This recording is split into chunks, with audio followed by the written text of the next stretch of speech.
신장 기능이 약하신 분들은 칼륨을 과다하게 섭취가 될 때는 문제가 될 수가 있어요. 칼륨이 신장에 부담을 줘서 부종이나 혈압 상승 등의 문제가 발생할 수 있기 때문인데, 특히 소화 기능이 약한 분들, 위장이 약한 분들, 위장에 민감하신 분들은 껍질이 소화되지 않거나 불편감을 느낄 수가 있는데, 단호박의 효능 100%로 섭취하는 방법 지금 바로 소개해 드릴게요. 첫 번째는 침침한 눈이 밝아지고 뱃살이 쏙 빠지려면 단호박을 이렇게 드셔야 됩니다.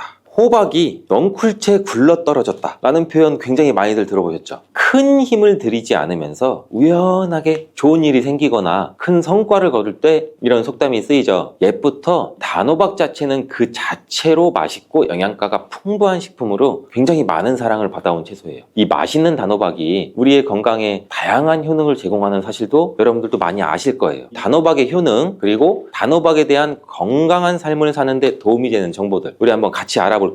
단호박은 맛도 좋고 건강에 굉장히 많은 효능을 가지고 있는 정말 훌륭한 식품이에요. 이런 단호박의 놀라운 효능 5가지를 제가 지금 바로 알려드릴게요. 첫 번째 효능은 심혈관 건강 개선이에요. 단호박에는 불포화 지방산과 식이섬유가 풍부하게 들어있는데, 이런 성분이 우리 콜레스테롤 수치도 조절해주고 혈액순환도 원활하게 도와줘요. 또 이 불포화 지방산은 체내에 축적된 나쁜 콜레스테롤도 감소시키고 혈관벽도 건강하게 유지하는 데에도 효과가 있어요. 칼륨은 또 혈압 조절에도 굉장히 효과적이죠. 나트륨의 작용도 중화시키고 혈압 상승도 도움을 주고. 그래서 이 칼륨이 풍부한 단호박은 고혈압 예방이나 관리에 굉장히 도움을 줄 수 있는 식품이기도 해요. 평소에 심혈관 질환이 걱정되거나 고혈압을 관리하고자 하는 분들한테는 단호박이 매우 좋은 식품인데, 단호박을 자주 섭취하게 되면 혈액순환도 개선되고 혈압이 안정적으로 되고 심장질환 예방에도 매우 효과적이기 때문에 이 심혈관 건강을 지키는 데는 굉장히 큰 도움이 돼요. 심혈관 건강, 이제부터는 단호박으로 한번 예방해보세요. 단호박의 두 번째 효능은 다이어트에 효과가 좋다는 거예요. 단호박은 저칼로리 식품이고 다이어트를 할 때 섭취하면 굉장히 좋은 음식인데, 단호박이 가지고 있는 열량은 100g당 약 40에서 50칼로리 정도밖에 안 되는데, 보통 다이어트 하실 때 고구마 많이들 드시잖아요. 고구마가 갖고 있는 열량은 100g당 약 85에서 110칼로리라고 해요. 단호박의 칼로리는 고구마의 반도 안 돼요. 그래서 단호박은 다이어트 할 때 칼로리 걱정 없이 먹을 수 있는 식품 중에 하나인데, 거기다가 이 식이섬유도 풍부해서 포만감도 오래 유지시켜줘요. 이러한 특징 때문에 간식 대신 단호박을 드시면 과식도 방지할 수 있고 우리 체중 조절에도 효과적이에요. 또한 단호박의 식이섬유는 소화가 잘 되지 않아서 장에서 천천히 흡수가 되기 때문에 혈당 조절에도 굉장히 유익한데, 급격한 혈당 상승도 막아주고 다이어트 중에서도 혈당이 급격히 떨어지지 않게 도와줘요. 또 다이어트 중에 발생할 수 있는 변비까지 예방해 줄 수가 있기 때문에 체중 감량을 도울 뿐 아니라 우리 장 건강도 함께 챙길 수가 있겠죠. 다이어트 중이라면 단호박 간식이나 식사 대용으로도 한번 활용해 보세요. 맛도 좋고 영양도 풍부한 최고의 다이어트 식품이에요. 단호박의 세 번째 효능은 바로 눈 건강에 도움이 된다는 점이에요. 단호박은 당근과 마찬가지로 비타민 A와 베타카로틴이 굉장히 풍부하게 들어있는데, 두 성분은 우리 눈의 건강을 지키는데 굉장히 중요한 역할을 해요. 비타민 A는 눈의 망막을 건강하게 유지하는 데 도움을 주고 시력 저하도 예방하는 데 굉장히 효과적이에요. 특히 야맹증 예방에도 도움을 줄 수가 있고, 이 베타카로틴은 강력한 항산화 작용도 같이 해서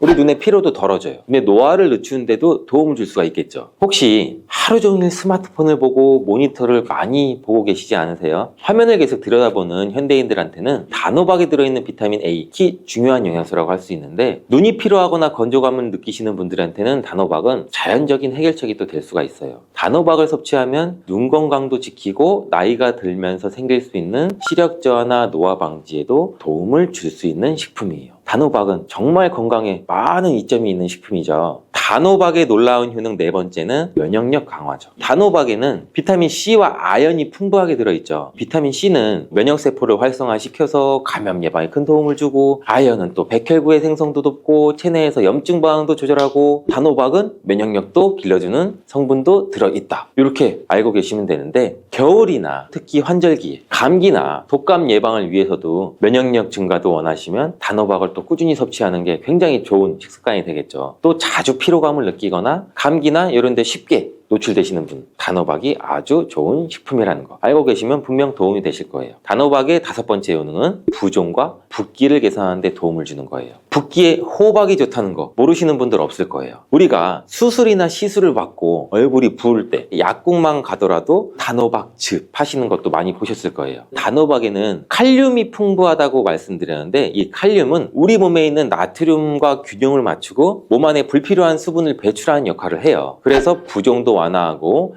몸의 붓기도 개선하는 데 굉장히 효과적인데, 특히 평소에 손이나 발이나 얼굴 등이 자주 부으시는 분들한테는 단호박을 섭취하면 체내 나트륨 농도도 조절해줘서 불필요한 수분이 빠져나가면서 붓기가 자연스럽게 완화가 될 수 있어요. 이렇게 효능이 많은 단호박을 어떻게 섭취하느냐에 따라 그 효과가 달라질 수 있다는 사실 이제는 알고 계시죠? 섭취 방법에 따라 효능의 50%만 섭취하게 될 수도 있고 100%로도 바뀔 수가 있어요. 단호박의 효능 100%로 섭취하는 방법 지금 바로 소개해 드릴게요.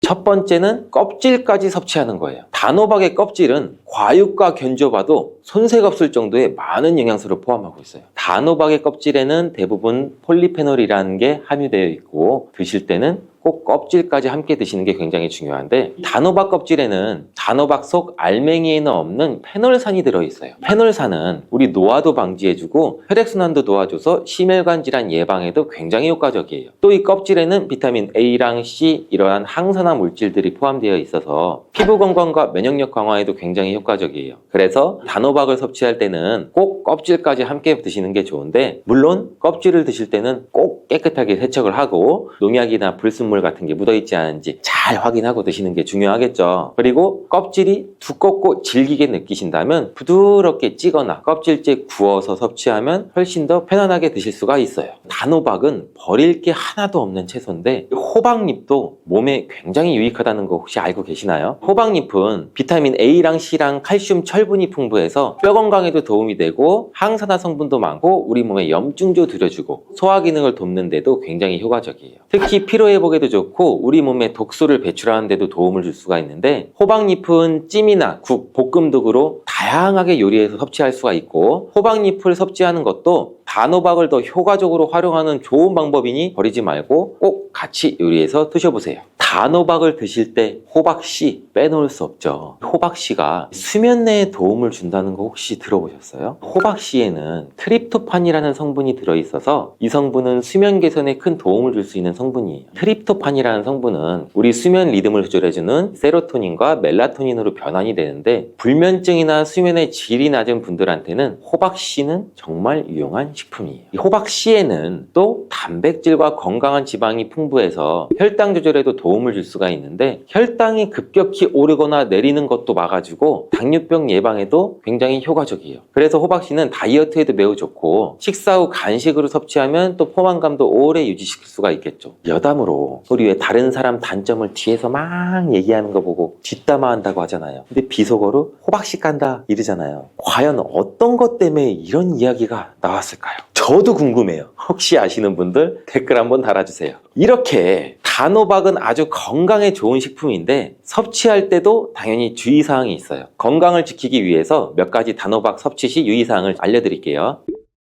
첫 번째는 껍질 섭취할 때 소화 불량을 일으킬 수가 있어요. 단호박의 껍질은 건강에 많은 효능이 있는데 소화가 어려운 경우도 있을 수가 있어요. 특히 소화 기능이 약한 분들, 위장이 약한 분들, 위장에 민감하신 분들은 껍질이 소화되지 않거나 불편감을 느낄 수가 있는데, 이러하신 분들은 단호박 껍질을 제거하고 속만 섭취하는 게 굉장히 좋아요. 아니면 껍질을 드실 때는 반드시 부드럽게 조리해서 소화 불량이나 복부 팽만감을 최대한 피하게 드시는 게 좋고요. 두 번째 유의사항은 알레르기 반응이에요. 단호박도 일반적으로 알레르기 반응을 일으키는 경우는 드물지만 일부 사람들은 또 호박에 알레르기가 있을 수가 있어요. 특히 호박이나 이 호박씨에 민감하신 분들은 섭취 후 발진이나 가려움증을 경험할 수가 있는데, 이러한 증상이 나타나시면 단호박 섭취를 바로 중단하시고 알레르기 전문의와 상담하는 것이 좋습니다. 알레르기 반응은 개개인마다 다르기 때문에 소량으로 섭취해서 반응을 확인해 보시고 본인 스스로가 챙기는 점 잊지 마세요. 단호박 섭취할 때 주의해야 할 사항 세 번째는 신장질환이 있으신 사람도 섭취에 주의해야 돼요.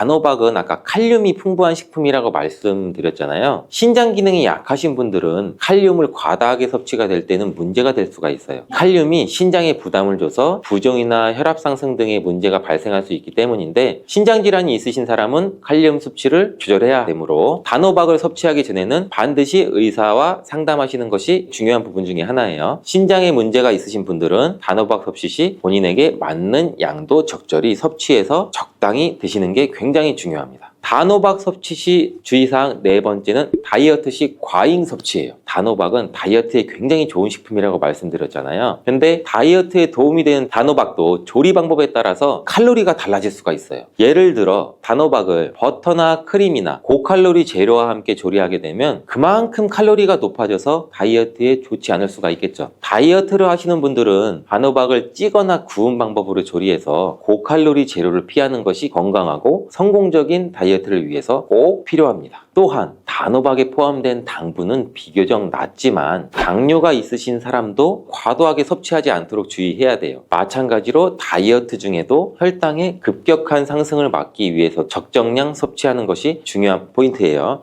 노년에 걸리고 싶지 않은 질환 1위인 치매, 주로 알츠하이머병과 같은 퇴행성 뇌질환에 의해서 발생이 많이 되면서 나이가 들수록 이 발병 위험이 높아진다고 해요. 치매는 단순한 기억력 감퇴가 아니라 우리가 흔히 일상생활에 큰 영향을 미치는 문제로도 발전할 수 있기 때문에 예방이 굉장히 중요한데, 이 치매는 나이가 들어서만 발생하는 질환이 아닌 거 아셨나요? 특히 40대 후반부터는 이 치매의 위험 요소가 누적되는 시기인데, 이 시기에 치매를 예방하기 위한 운동과 생활 습관을 개선하는 게 치매 예방에 매우 큰 도움이 될 수 있어요. 치매 예방에 좋은 유산소 운동 3가지를 바로 소개해 드릴게요.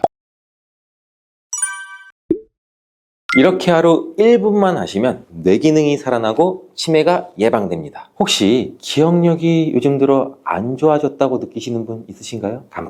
깜빡 무언가를 자주 잊어버리고 뭘 가지러 나갔다가 생각이 안 나서 돌아오신 분들도 많고, 저도 차 키를 집에 두고 차 앞에 와서야 생각난 적이 진짜 한두 번이 아닌데요. 이러다가 문득 이거 너 치매 초기 증상 아니야? 하고 생각이 든 적 저도 있는데, 여러분도 그렇지 않으세요? 노년에 걸리고 싶지 않은 질환 1위인 치매, 중년 이후에는 이 치매를 예방하기 위한 노력이 더욱 중요하다는 사실 알고 계신가요? 그렇다면 제가 치매 예방에 도움이 되는 운동과 활동을 한번 알려드리도록 해볼게요. 이 치매는 뇌의 기능이 점차 저하돼서 기억력이나 사고력, 언어 능력 등 여러 인지 기능이 감소하는 질환인데, 주로 알츠하이머병과 같은 퇴행성 뇌질환에 의해서 발생이 많이 되면서 나이가 들수록 이 발병 위험이 높아진다고 해요. 치매는 단순한 기억력 감퇴가 아니라 우리가 흔히 일상생활에 큰 영향을 미치는 문제로도 발전할 수 있기 때문에 예방이 굉장히 중요한데, 이 치매는 나이가 들어서만 발생하는 질환이 아닌 거 아셨나요? 물론 나이가 많을수록 발병 위험이 높은 건 사실인데, 이 뇌의 구조나 기능에 변화가 생기면서 나타나는 질환이라 중년부터 뇌 건강을 관리하는 것이 치매 예방의 핵심입니다. 이 뇌는 20대 때부터 서서히 노화가 시작되고 30대 이후에는 이 뇌의 신경세포가 점차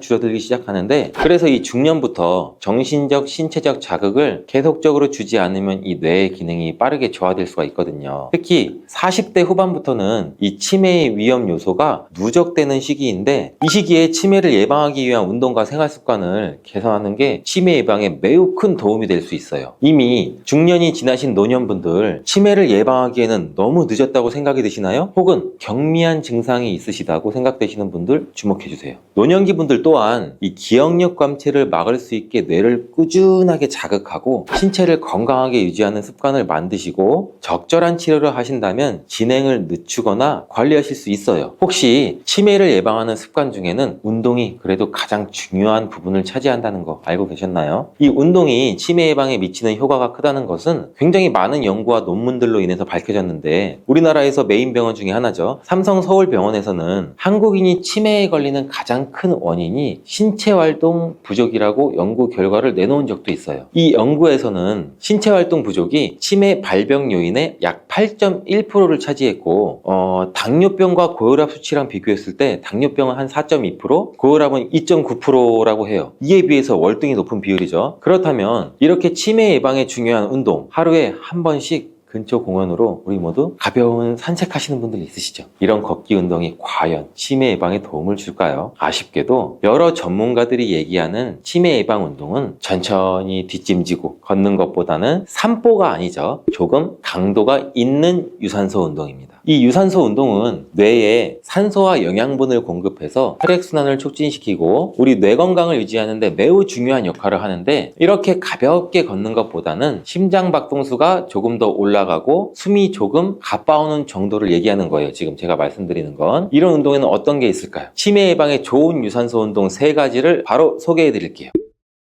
치매 예방에 좋은 첫 번째 유산소 운동, 빠르게 걷기입니다. 빠르게 걷기는 정말 가장 간단하면서도 효과적인 유산소 운동인데, 우리가 하루에 30분 이상만 빠른 속도로 한번 걸어보세요. 30분 이상 빠른 속도로 걸으면 체지방도 태워주고 굉장히 건강에도 유익한 효과가 바로 나타날 거예요. 이렇게 걷다 보면 숨이 조금 가파져 오는데 대화는 가능한 정도, 이 정도가 빠르게 걷기 운동이에요. 그냥 천천히 걷는 게 아니라 조금씩 빠르게 걸으면서 숨은 조금 가빠오고 땀은 조금 나고, 천천히 걷는 게 아니라는 거 꼭 알아주세요. 이렇게 빠르게 걷기를 통해서 우리 몸의 심박수가 조금씩 올라가면서 혈액순환도 촉진되고 뇌로 가는 산소와 영양분 양도 증가되게 되는데, 이 과정에서 뇌 세포의 활성화도 이루어지고 기억력이나 인지기능 자체가 유지가 되는 거예요. 또한 이러한 걷기는 이 스트레스 해소에도 매우 효과적이고 우울증 예방에도 큰 도움이 된다는 결과들도 있어요. 두 번째는 수영입니다. 전신을 사용하는 유산소 운동 굉장히 좋죠. 관절에도 부담을 주지 않고 또 굉장히 효과적인 운동인데, 수영을 하면 전신 근육을 사용해서 심박수도 증가시키고 뇌로 가는 혈류도 증가시키는데 굉장히 도움을 많이 줘요. 또한 이러한 수영은 운동 강도 자체를 조절하기도 쉬워서 누구나 할 수 있는 운동인데, 신체의 다양한 부위를 활용해야 하기 때문에 뇌의 여러 부분을 동시에 자극을 시키고 이 물 속에서의 감각이 또 심리적으로 안정도 줘서 이 수영을 꾸준히 하면 신경 가소성이 증진돼서 치매 예방에도 굉장히 유익해요. 세 번째 유산소 운동은 계단 오르기입니다. 자, 계단 오르기는 굉장히 간단하고 많이들 들어보셨던 운동이죠. 굉장히 효과적인 운동이에요. 계단을 오르는 것은 하체를 강화시키기도 하고 이 심박수도 높이는데 매우 탁월한 운동인데, 이 운동은 집이나 직장이든 어디든 할 수가 있죠. 이 운동을 함으로써 우리 몸의 엉덩이나 대퇴사두근 이런 쪽의 근육도 강화시키고 동시에 뇌 기능도 자극할 수 있어서 매우 좋은 운동이에요. 하루에 10분에서 15분 정도 계단을 오르락 내리락 하면 체력 향상도 되고 뇌의 혈액순환도 굉장히 많은 도움이 돼요. 치매에 좋은 운동은 그럼 유산소 운동만 있냐? 아니에요. 근력 운동도 우리 치매 예방에 굉장히 많은 도움을 줘요. 이 근력 운동을 통해 몸의 근육을 강화하면 뇌의 신경세포를 자극해서 우리 인지 기능을 유지하는 데 굉장히 효과적인데요. 어떤 근력 운동이 치매에 좋은지 추천하는 운동들 지금 바로 제가 알려드릴게요.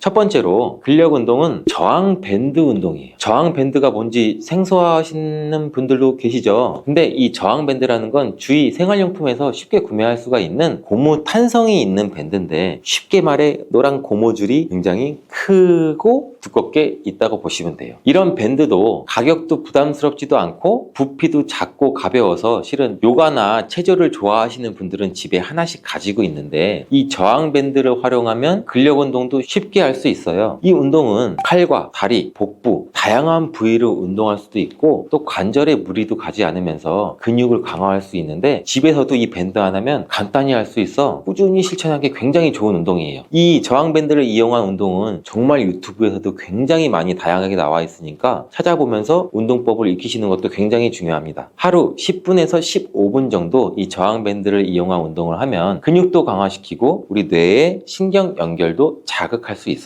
꼭 한번 해보세요. 두 번째 추천하는 운동은 스쿼트입니다. 운동에 관심이 있으신 분들은 굉장히 많이 아시는 운동이죠. 아닌 분들도 한 번씩은 들어보신 적은 있으실 텐데, 스쿼트는 말 그대로 앉았다 일어났다예요. 이 스쿼트는 하체 운동으로 전신 운동의 기초가 되는 굉장히 중요한 운동인데, 이 스쿼트는 하체를 강화하는 대표적인 운동인데, 이 하체 근육을 강화함으로써 뇌와 신경 시스템의 활성화를 도와주게 돼요. 별다른 장비 없이도 할 수 있는 이러한 스쿼트는 이 본인의 체중을 이용해서 하체뿐 아니라 코어와 상체의 안정성도 강화할 수 있고, 이러한 운동을 할 때는 우리 뇌는 여러 근육과 신경망을 동시에 조정하게 돼요. 그래서 뇌의 신경 네트워크를 강화하는 효과도 있어요. 하지만 이렇게 좋은 스쿼트도 본인의 몸 상태, 관절 상태, 근육 상태에 따라서 하셔야 되는데, 처음 하시는 분들은 너무 무리하지 마시고 스쿼트도 자세가 굉장히 중요해요. 그 자세도 검색하시면은 굉장히 바른 자세도 많이 나와 있으니 꼭 바른 자세로 하루에 10회, 20회 본인의 상태에 맞게끔 늘려가면서 천천히 스쿼트를 실천하면 우리 하체 근육과 함께 체력 향상과 뇌 기능 유지를 동시에 할 수 있습니다. 치매에 좋은 운동 이외에도 치매 예방을 위한 여러 가지 신체 활동들이 있는데, 바로 손운동, 균형운동, 글쓰기를 통해 우리 뇌를 자극하는 거예요. 어떻게 하는 거냐고요? 제가 지금 바로 말씀드릴게요.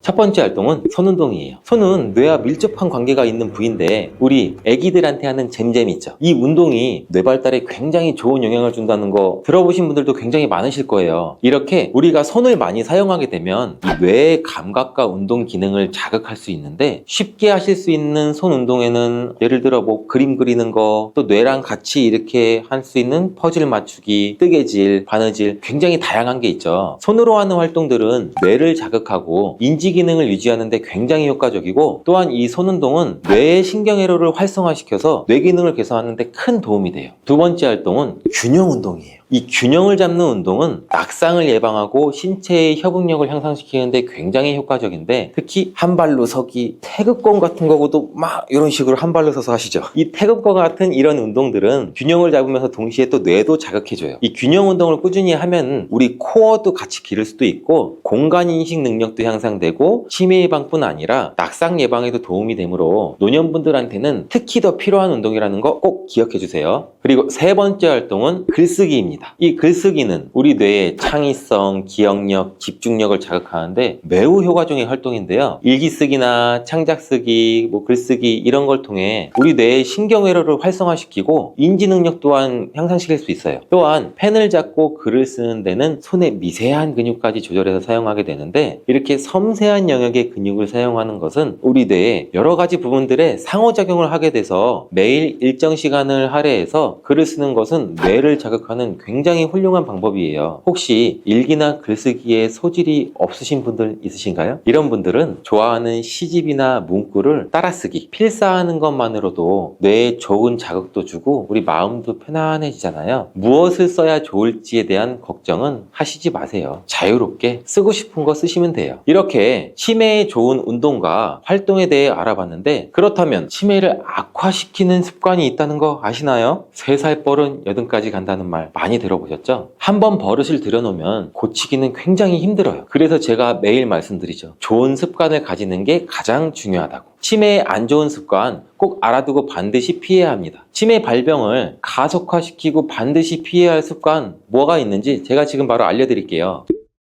첫 번째 습관은 집 안에만 있기예요. 우리 집 안에서만 생활을 하면 신체와 정신이 모두 늙어요. 활발하게 자극을 받지 못해요. 외출하고 사회적인 교류를 하고 사회적인 활동을 하고, 이런 것은 뇌를 자극하고 인지 기능을 유지하는데 굉장히 중요한데요. 외부 환경에서 다양한 자극을 받으면서 활동하는 것이 우리 뇌의 건강을 유지하는데 굉장히 효과적이니, 가급적이면 집에 있지 말고 자주 나가서 조금이라도 활동을 하시는 걸 추천을 드릴게요. 두 번째 습관은 가공 탄수화물 섭취예요. 빵, 떡, 과자, 국수, 이렇게 가공된 탄수화물 음식은 혈당도 급격하게 올릴 뿐만 아니라 우리 몸의 염증 반응도 촉진시켜서 뇌 건강에 굉장히 부정적인 영향도 미쳐요. 특히 정제된 탄수화물이나 단순당을 자주 섭취하면 우리 뇌에 알츠하이머 병과 같은 질환을 유발할 수 있는데, 이는 또 가공 탄수화물 식품들이 입에는 맛있죠. 근데 치매 예방을 위해서라면 이제부터는 꼭 몸에 좋은 과일, 채소, 통곡물, 이러한 건강한 식사를 통해 우리 뇌를 보호하는 거 잊지 말고 실천해 주세요.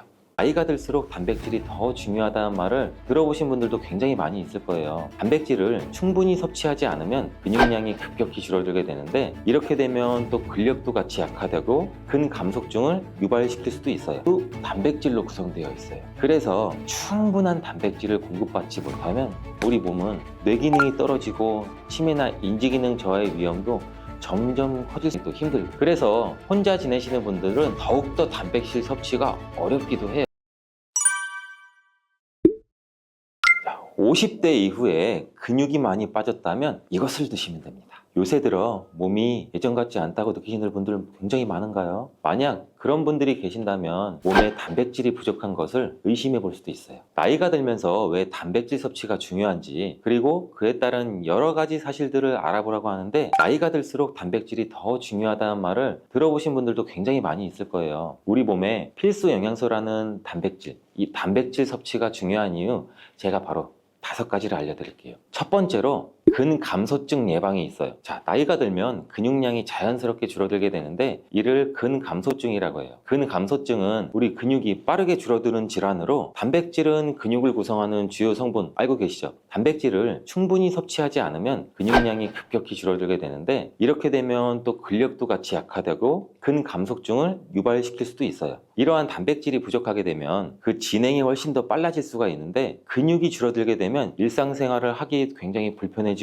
이렇게 되면 근육도 더 감소하게 되고 악순환이 계속 생길 수가 있죠. 단백질 섭취와 운동을 같이 병행하는 게 제일 좋아요. 원래 흔히들 많이 알고 계시잖아요. 단백질이 중요한 이유 두 번째는 면역력 증가예요. 이 단백질과 면역력이 연관이 있다고 하시면서 의아해하시는 분들 굉장히 많아. 뭐가 관계가 있어? 뭐가 연관이 있지? 자, 지금부터 한번 볼 텐데, 단백질은 우리 몸속에 세포 그리고 장기뿐 아니라 수많은 호르몬을 구성하는 굉장히 중요한 요소예요. 또 단백질이 면역 시스템에서 중요한 역할을 하는 항체와 효소를 생성하는데, 백혈구라고 많이들 들어보셨죠? 이 백혈구는 우리 몸의 감염을 인식하고 싸우는 우리 전투부대예요. 주요한 면역세포인데, 이 백혈구가 주로 단백질을 사용해서 우리 몸에 쳐들어온 병원균을 인식하고 항체를 만들어서 병원균을 물리치게 되는 중요한 역할을 해요. 또한 우리 몸의 중요한 면역세포도 감염에 대응할 때 단백질을 쉽게 말해 먹이로 사용해서 신호를 보내고 병원균을 파괴하는 작용을 해요. 그럼 이 단백질이 굉장히 중요하다는 거 아시겠죠? 나이가 들면 들수록 우리 몸의 면역 시스템이 약해지기 쉬운데, 그럴수록 이렇게 단백질을 충분히 섭취하면 우리 모두 면역력을 높일 수 있습니다. 자, 단백질 섭취가 중요한 이유 세 번째는 심혈관계 질환 예방이에요. 단백질은 심혈관 건강에도 영향을 주는데, 특히 식물성 단백질이 도움을 굉장히 많이 준다고 해요. 예를 들면 우리 몸에 콩류, 견과류 등의 나쁜 콜레스테롤인 LDL 수치를 낮추고 심혈관계 질환의 위험을 줄이는 데 도움이 돼요. 특히나 노년층에서 단백질 섭취는 고혈압이나 동맥경화 그리고 심장병, 이런 성인병을 예방하는 데 굉장히 중요한 역할도 같이 합니다. 자, 네 번째는 우리 피부의 탄력 저하를 예방합니다. 피부의 주된 성분 중 하나인 콜라겐, 여러분들 굉장히 많이 들어보셨죠? 이 콜라겐은 주로 단백질로 굉장히 많이 이루어져 있는데, 나이가 들면 우리가 콜라겐이 자연스럽게 감소하게 돼요. 이로 인해 여기 피부 탄력도 떨어지고 주름도 생기고, 이때 단백질을 충분히 섭취하게 되면 피부 건강에도 좋은 영향을 주는데, 단백질 공급은 피부 재생을 촉진을 시키기도 하고 피부 건강도 유지하는 데 도움을 줄 수가 있어요. 자, 다섯 번째는 골다공증 예방입니다. 나이 드신 여성분들은 특히 더 주목해 주세요. 질병관리청의 보도자료에 따르면 대한민국 50세 이상의 골다공증 유병률은 22.5%로 약 5명 중 1명은 골다공증이 있대요. 이런 골다공증이 조용한 뼈도둑이라고 불릴 정도로 초기 증상이 뚜렷하게 보이진 않은데, 우리 여러분들 골다공증이 한번 생기면 이로 인해서 고관절, 척추, 손목 여러 가지 골절이 생기기 쉽고, 이로 인해서 합병증 또한 굉장히 많이 증가될 수가 있어요. 이 골다공증을 예방하는 데 중요한 요소가 바로 단백질입니다. 이 단백질은 뼈를 구성하는 중요한 요소 중 하나인데, 뼈의 건강을 유지하는 데 필요한 칼슘과 함께 이 단백질도 뼈의 구조를 안정화시키고 골밀도를 높여서 골다공증을 예방하는 데 굉장히 중요한 역할을 해요. 한마디로 노년층에서 우리가 흔히 알고 있는 칼슘, 비타민 D 많이 들어보셨잖아요. 칼슘과 비타민 D와 함께 단백질 섭취를 같이 증가시키면 뼈가 약해지는 것을 막아줄 수가 있어요. 이렇게 중요한 우리 몸속의 단백질이 혹시 부족하게 된다면 무슨 일이 일어날까 생각해 본 적 있으세요? 단백질이 부족하면 여러 가지 신체 기능에 문제가 생겨요.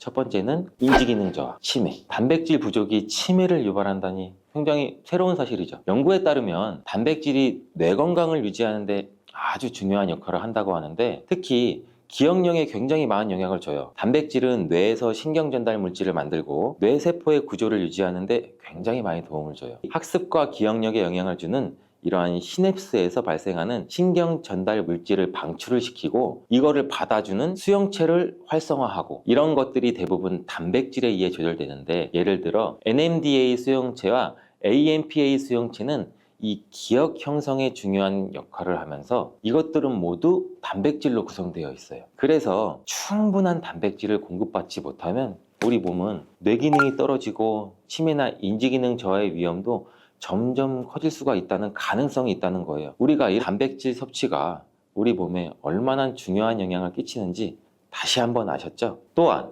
단백질이 부족하게 되면 탈모도 일어날 수 있다는 거 여러분들 아세요? 혹시 머리카락이 점점 얇아지고 있거나, 나는 샤워를 하면서 머리를 감는데 하수구 구멍에 머리카락이 한 움큼씩 빠지고, 이렇게 느끼는 분들 굉장히 많을 거예요. 젊은 사람의 탈모 인구도 굉장히 많아지고 있고, 노년층의 탈모 인구도 굉장히 많아지고 있어요. 이러한 탈모도 단백질 부족과 굉장히 관련이 많아요. 우리 머리카락이 단백질인 케라틴으로 주로 이루어져 있기 때문에 단백질이 부족하면 머리카락이 자연스럽게 약해지고 그 증상이 점점 심해지면 탈모가 올 수 있어요. 이 머리카락이 단백질로 이루어져 있다는 걸 쉽게 알 수 있는 것만 해도, 옛날에 뭐 촛불을 태우거나 흔히 라이터를 켜서 불을 붙이거나 할 때 머리카락이 타면 곱슬곱슬하게 금방 타고 약간 돼지 비린내 아니면 뭐 탄내, 지방 탄내가 올라오잖아요. 이 단백질로 우리 머리카락이 구성되어 있어서 그런데, 우리가 또 흔히 광고로 많이 접하는 탈모 영양제 같은 경우도 맥주 효모 성분과 머리카락을 구성하고 있는 아미노산 단백질로 많이 이루어져 있어서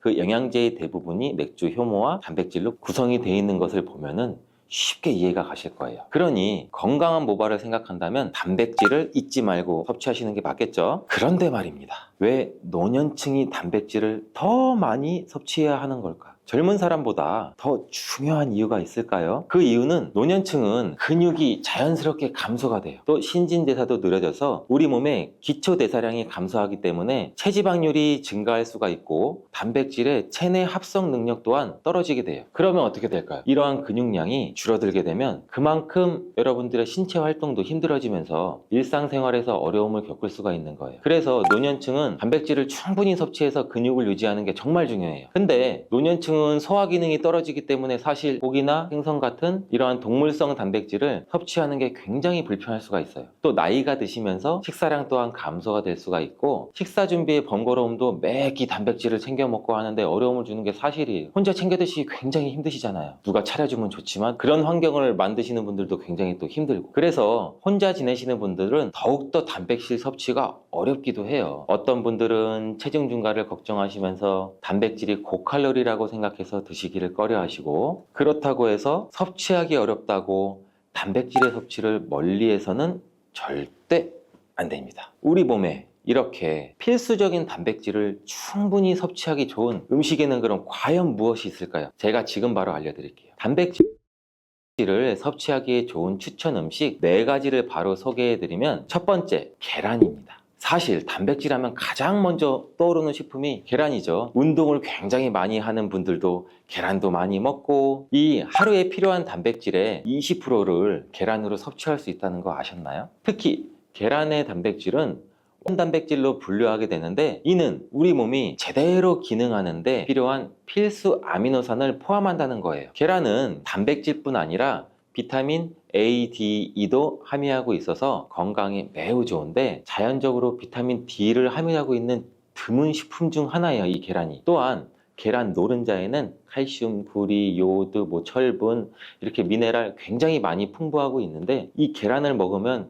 정말 많은 다양한 영양소를 섭취할 수 있다면 이점이 분명하게 있다는 거예요. 자, 두 번째 식품은 생선이에요. 우리 등푸른 생선 좋다는 이야기는 누구나 한 번쯤은 들어보셨을 텐데, 사실 이 등푸른 생선뿐 아니라 다른 생선도 저지방 고단백 식품으로 다른 고단백 식품인 육류에 비해서 지방 함량은 낮고 필요한 영양소는 그대로 제공해줘요. 생선에는 단백질과 오메가3가 풍부하고 지방산도 굉장히 풍부하게 함유되어 있는데, 이는 심혈관 질환, 건강에 피를 맑게 해주는 역할도 같이 해서 좋다고 알려져 있죠. 특히 연어, 고등어, 참치 같은 생선은 단백질뿐만 아니라 항염증 효과도 있어요. 그리고 대구 같은 백색 생선은 지방 함량이 매우 적고 단백질은 상대적으로 많아 체중 걱정이신 분들, 다이어트를 생각하시는 분들한테도 굉장히 좋은 생선이에요. 등푸른 생선도 지방 함량은 높지만 이 지방이 건강에 유익한 오메가3 지방산이기 때문에 건강에 도움이 굉장히 많이 되는데, 생선의 단백질은 다른 육류나 콩류보다 소화가 편하고 생선의 살은 비교적 굉장히 부드럽잖아요. 우리 씹으면 싹 녹는 생선도 많고 섬유질을 가지고 있어서 소화도 빠르고 몸에 또 쉽게 영양분이 흡수가 돼요. 이처럼 좋은 생선을 안 먹을 이유가 한 개도 없겠죠. 자, 세 번째는 유단백 식품인 우유와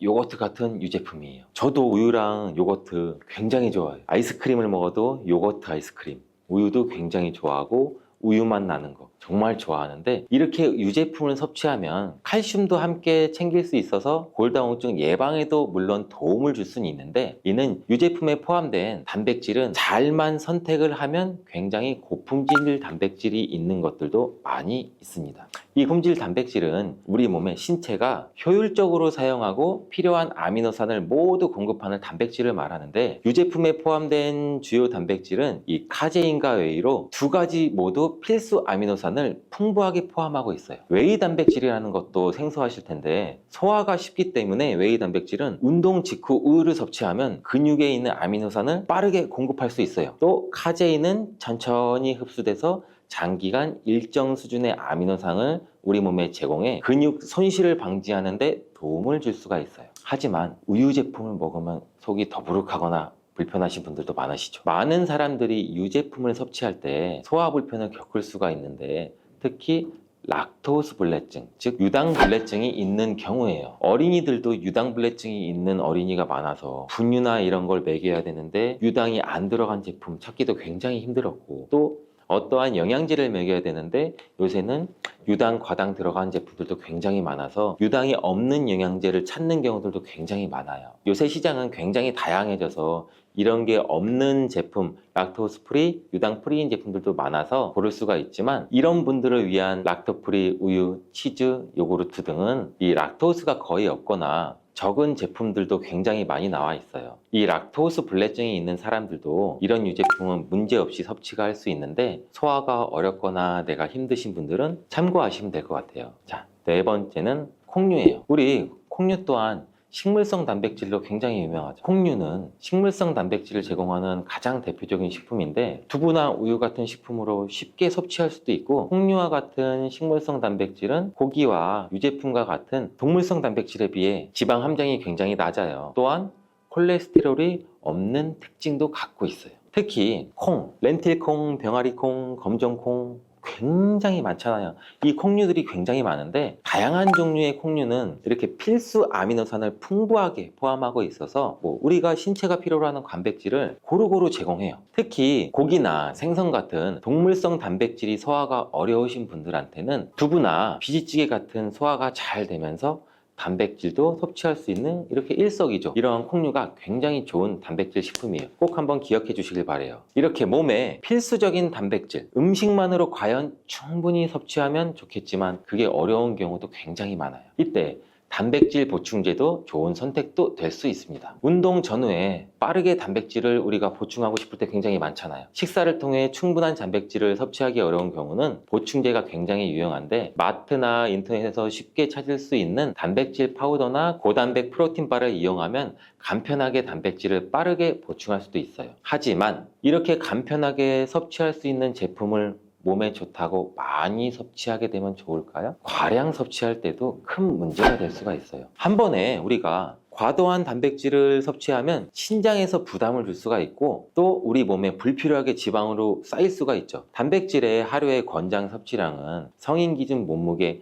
1kg당 1g이에요. 여기서 본인의 1kg당 1g 체중을 계산을 해서 한번 생각을 한번 해보세요. 하루 권장 섭취량을 지키는 게 꼭 중요한데, 한마디로 보충제는 식사로 부족한 부분을 말 그대로 보충하는 역할만 하고, 식사로 골고루 단백질을 섭취하는 게 가장 이상적입니다. 단백질 섭취 시 간단한 팁을 알려드릴게요. 매 끼니마다 조금씩 단백질을 나눠서 섭취하는 게 단백질의 흡수에는 굉장히 효과적인 거 아셨어요? 모르셨죠? 단백질은 탄수화물과 지방과 다르게 잉여 단백질이라는 게 있어요. 이 잉여 단백질은 우리 몸에 저장이 되지 않아요. 그 때문에 한 번에 과량으로 섭취하면 소화가 어려워지고 또 우리 신장에 또한 끓는 물에는 이 클로로겐산이라고 하는 폴리페놀과 같은 좋은 성분이 다 녹아버려서 우리가 흔히 감자를 삶았을 때 삶은 물은 다 버리잖아요. 그러니까 이 감자를 삶았을 때 그 좋은 성분도 어느 정도 같이 버려진다고 보시면 될 것 같습니다. 물에 녹아서 버려지기 때문에 감자를 삶아서 먹는 방법은 그렇게 좋은 방법이 될 것 같지는 않고요. 감자를 찌게 되면 오히려 감자의 효소 활성이 늘어나면서 이 클로로겐산 함량이 더 증가한다고 해요. 그리고 우리가 흔히 많이 알고 있는 감자를 드실 때 싹난 부분 다들 많이 조심하잖아요. 하나 더 조심할 것은 싹뿐 아니라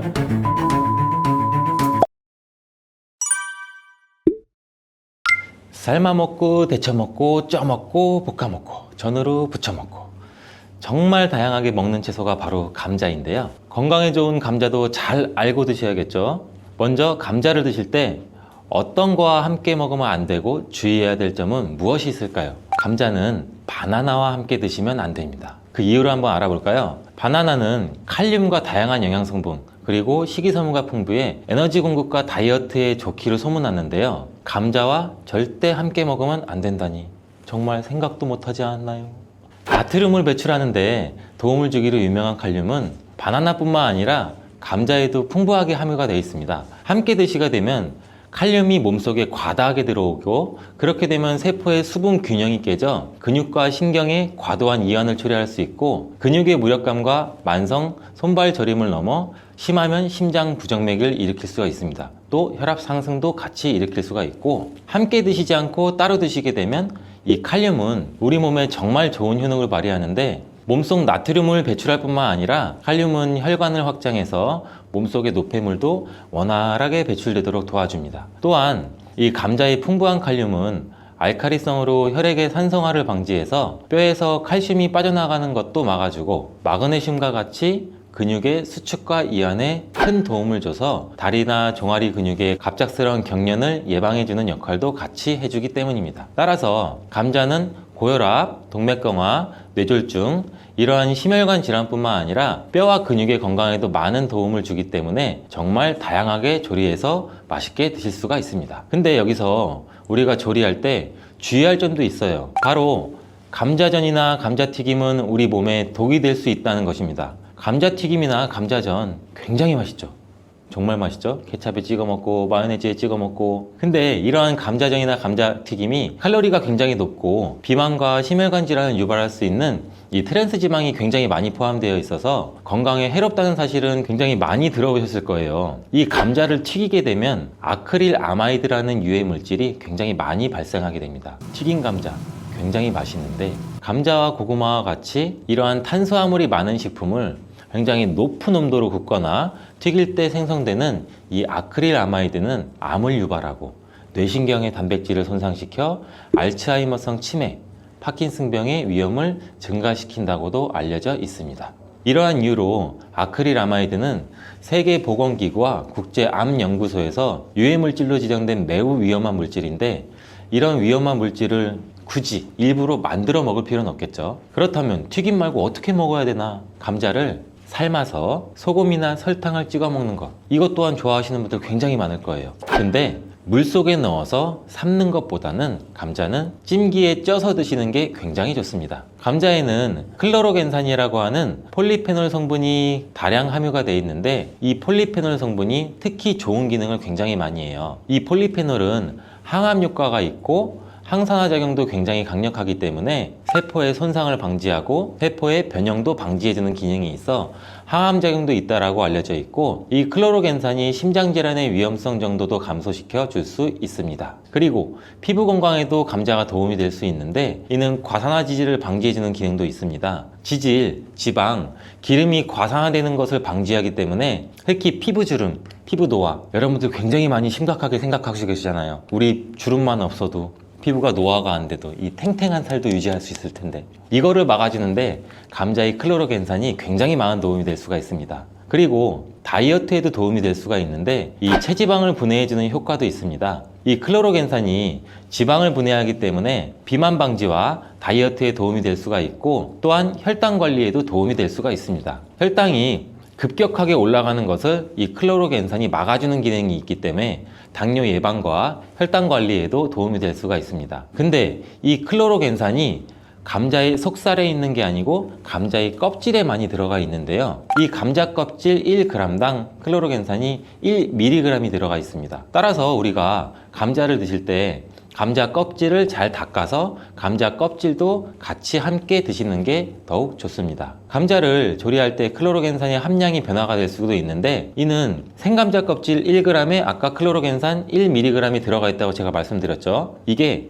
감자를 삶았을 때는 클로로겐산이 1mg에서 0.6mg로 감소하고, 또 오히려 찜기에 쪘을 때는 이 클로로겐산 함량이 1.6mg 정도로 높게 변형이 되고, 또 구웠을 때는 가장 낮게 0.2mg 정도 그램밖에 들어있지 않습니다. 또한 끓는 물에는 이 클로로겐산이라고 하는 폴리페놀과 같은 좋은 성분이 다 녹아버려서 우리가 흔히 감자를 삶았을 때 삶은 물은 다 버리잖아요. 그러니까 이 감자를 삶았을 때 그 좋은 성분도 어느 정도 같이 버려진다고 보시면 될 것 같습니다. 물에 녹아서 버려지기 때문에 감자를 삶아서 먹는 방법은 그렇게 좋은 방법이 될 것 같지는 않고요. 감자를 찌게 되면 오히려 감자의 효소 활성이 늘어나면서 이 클로로겐산 함량이 더 증가한다고 해요. 그리고 우리가 흔히 많이 알고 있는 감자를 드실 때 싹난 부분 다들 많이 조심하잖아요. 하나 더 조심할 것은 싹뿐 아니라 이 녹색으로 변한 감자입니다. 감자 싹에는 솔라닌이라고 하는 독성 물질이 포함되어 있는데, 이거는 섭취해서 안 된다는 건 이미 모두 잘 알고 계시잖아요.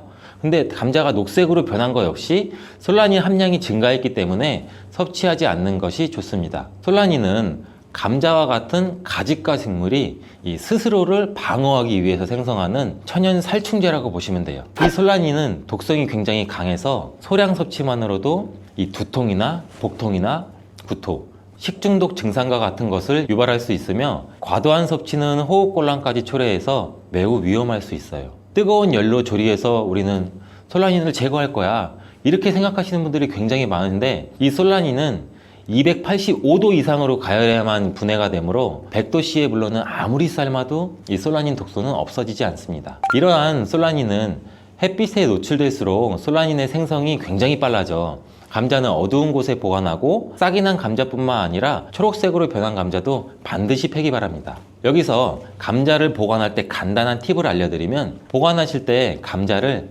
사과와 함께 두시면 사과에서 발생하는 이 에틸렌 가스가 감자에 싹이 나는 것을 억제해줘서 감자를 더 오래 신선하게 보관할 수 있습니다. 자, 그럼 감자 요리를 할 때 버터에 굽고 치즈를 올려 드시면 맛있잖아요. 아, 벌써 군침이 도는데, 근데 이러한 버터랑 치즈가 문제가 될 수가 있어요. 그 맛으로만 본다면 감자와 치즈, 버터의 만남은 최고의 풍미를 자랑하는데 건강에는 최악이랍니다. 이 치즈와 버터를 감자 요리에 사용하게 되면 이 포화지방과 나트륨의 섭취를 증가시키게 돼서 심혈관 건강에 굉장히 안 좋은 영향을 끼칠 수가 있는데, 이 치즈와 감자를 함께 드시면 맛과 식감이 아주 좋지만, 고지방의 치즈는 칼로리를 증가시킬 뿐 아니라 감자의 영양 성분도 같이 파괴할 수가 있습니다. 특히 이 치즈에 들어있는 포화지방은 나쁜 콜레스테롤, 즉 LDL 콜레스테롤 수치를 높일 수가 있으며, 이는 심혈관 질환의 위험도 같이 증가시킵니다. 또한 치즈에 함유된 나트륨은 혈압 상승도 유발할 수 있고, 혈압이 상승하게 되면 다양한 심혈관 질환 문제도 같이 발생하게 됩니다. 따라서 저지방 또는 무지방 치즈를 선택해서 같이 곁들여 드시길 바라겠습니다. 감자와 궁합이 잘 맞는 음식에는 무엇이 있을까요? 자, 삶은 감자를 먹다 보면 우리 목 맥히잖아요. 이때 우유 드시는 분들 굉장히 많으시죠. 저도 어렸을 때 감자를 설탕에 찍어 먹거나 소금에 찍어 먹고 있으면 엄마 목말라! 엄마가 물을 안 줘요. 왜 물을 안 줘? 근데 그때 엄마는 우유를 주셨어요. 저희 부모님은. 어른들의 지혜가 굉장히 대단하다고 생각해요, 저는. 이때 우유를 드시면은 아주 잘 선택한 거예요. 감자를 먹게 되면 좋은 이유 중 하나는 풍부한 단백질을 섭취할 수 있다는 건데, 감자가 탄수화물 덩어리로 알려져 있는데 실제로는 고품질의 단백질도 함유하고 있어요. 이 감자의 단백질은 우유와 계란에 이어서 흡수율이 굉장히 높으며 콩보다 우수한 단백질로 여러 군데에서 평가받고 있습니다. 하지만 감자에는 비타민 A, 칼슘, 지방이 부족한데 우유가 감자의 부족한 영양 성분을 완벽하게 보충해줘요. 반면에는 우유에는 비타민 C가 부족한데 감자의 비타민 C가 풍부해서 서로의 궁합이 쿵짝쿵짝 굉장히 잘 맞는 거죠. 감자를 우유와 함께 갈아 마시거나 따뜻한 감자 스프를 만들어 드시는 것도 매우 좋습니다. 감자를 껍질째 조리해서 우유와 함께 드시면 혈당 상승 걱정 없이 우리 몸에 에너지와 영양을 충분하게 공급할 수 있습니다. 다음으로는 감자와 궁합이 잘 맞는 음식에 식초가 있습니다. 감자와 식초와의 조합은 매우 생소하지 않아요? 처음 들어보셨죠? 근데 감자에는 각종 비타민이 정말 많이 들어있는데 그 중에서도 특히 비타민 C가 풍부하게 많이 들어있어요. 감자 한 개에는 비타민 C 우리가 섭취하는 하루 권장 섭취량의 30% 이상이 들어있는데 사과보다 무려 3배나 많은 양이에요. 감자의 비타민 C는 이 스트레스 해소랑 강력한 항산화 작용을 해서 우리 몸의 면역력도 같이 강화시켜 주는데 이 비타민 C는 콜라겐 조직도 같이 강화해 피부를 탄력 있게 유지해주고 노화 방지에도 도움을 줍니다. 비타민 C가 열과 산에 약한 것은 굉장히 많이 알고 계시죠? 근데 놀라운 사실은 감자의 비타민 C는 감자 전분으로 인해서 마치 보호막처럼 삥 둘러싸여 있는 것처럼 열에 의한 손상이 적다는 거예요. 따라서 이 감자는 열에 익혀도 이 비타민 C가 많이 파괴되는 것을 걱정하지 않으셔도 됩니다. 이 비타민 C는 산도가 높은 환경에서 더욱 잘 흡수되면서 감자 요리나 감자 샐러드를 하실 때는 식초나 레몬즙을 약간 뿌리면 이 비타민 C의 흡수율을 또 높일 수 있어요. 양파 또한 감자랑 함께 드시면 보약이 되는데 이 감자가 위 건강에 좋다는 사실을 알고 계시나요? 그 이유는 바로 항염작용을 하는 폴리페놀과 아르기닌 성분 때문이에요. 이 성분들은 우리 몸의 위 벽을 보호하고 이 세포의 변형을 막아 염증도 감소시키면서 독소를 제거하는 역할도 같이 해요. 이뿐만 아니라 감자는 알카리성 식품으로 건강에 이로운 식품으로 손꼽히는데 우리 몸이 산성화될 때 다양한 질병의 위험이 굉장히 높아져요. 특히 혈액 중에 산도가 올라가게 되면 염증이 발생하고 이 염증은 다양한 질환도 유발시키고 이 염증이 암과 다른 질병으로도 발전한 가능성이 있기 때문입니다. 그렇기 때문에 이 알칼리 식품인 감자를 섭취를 해서 우리 몸을 중화시켜서 질병을 예방할 수도 있습니다. 양파는 감자와 마찬가지로 알칼리성 음식으로 인정받아서 감자의 항염 및 항암 효과를 강화하는 뛰어난 시너지를 보여주는데 이 혈관 청소부라고 불리는 양파는 혈관 벽을 강화시켜주고 염증도 효과적으로 제거해줍니다. 또한 감자에 포함된 비타민의 흡수율을 높여줘 감자의 효능도 극대화시켜줄 수 있습니다. 자, 감자와 같이 먹으면 좋은 음식 중 또 다른 한 가지는 토메이토입니다. 이 토마토가 건강에 이로운 슈퍼푸드라는 사실은 여러분들 누구나 다 알고 계시잖아요. 이런 토마토는 감자와 함께 드시면 정말 보약과 같은 효능을 발휘하게 되는데요.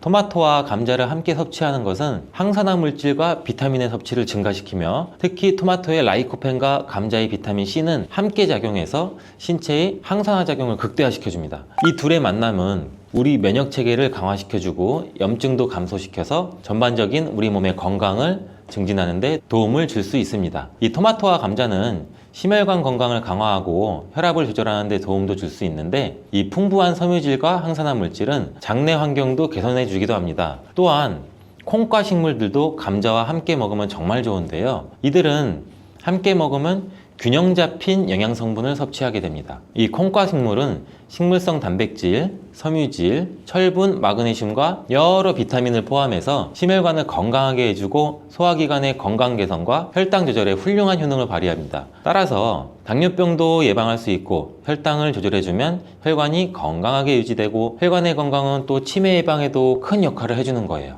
콩과 식물과 감자를 함께 섭취하는 것은 이 단백질과 필수 미네랄의 훌륭한 조합을 만들어주기도 해요. 포만감을 유지시켜주고 장기적인 에너지 공급도 지원하고 감자의 복합 탄수화물과 잘 어울려 식후에 급격한 혈당 상승도 억제해줍니다. 오늘은 감자에 대해서 알아봤는데요. 오늘 저녁 반찬은 감자를 곁들여 먹는 것이 어떨까요?